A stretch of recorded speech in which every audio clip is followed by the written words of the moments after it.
Kada sam saznao za ovaj trik, bio sam oduševljen. Mnogo ljudi baca stari kruh, a zapravo postoji odličan način kako ga iskoristiti u vrtu. Kad mi je prijatelj to pokazao prije par godina, nisam mu vjerovao, ali kad sam vidio njegov vrt, promijenio sam mišljenje.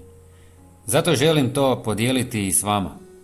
Trebat će vam staklenka s poklopcem ili slična posuda koja se može zatvoriti. Zatim nadrobite u nju malo starog kruha.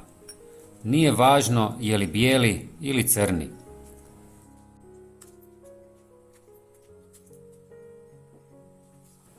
Drugi sastojak je topla voda. Ulite je dok ne prekrije kruh. Ovako bi to trebalo izgledati. Sada ide još jedan sastojak bez kojeg ova mješavina neće imati pravi učinak. Dodajte 1 žlicu šećera i lagano promiješajte. Šećer pokreće blagu fermentaciju i upravo to daje ovoj mješavini snagu. Staklenku zatvorite i ostavite oko 48 sati.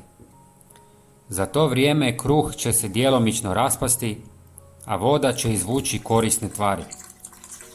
Nakon toga procijedite tekućinu kako biste uklonili ostatke i dodajte još oko pola litre vode da je razrijedite.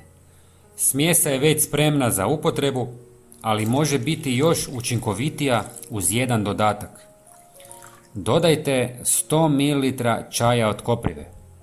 Kopriva je bogata dušikom koji je ključan u ranoj fazi rasta većine biljaka.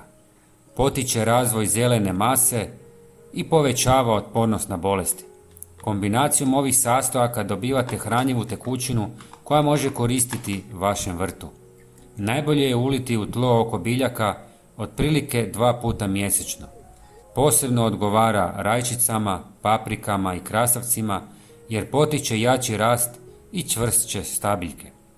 Napišite u komentar jeste li ikad koristili kruh u vrtu. Za još praktičnih ideja pogledajte i sljedeći video. Hvala vam na gledanju i pozdrav!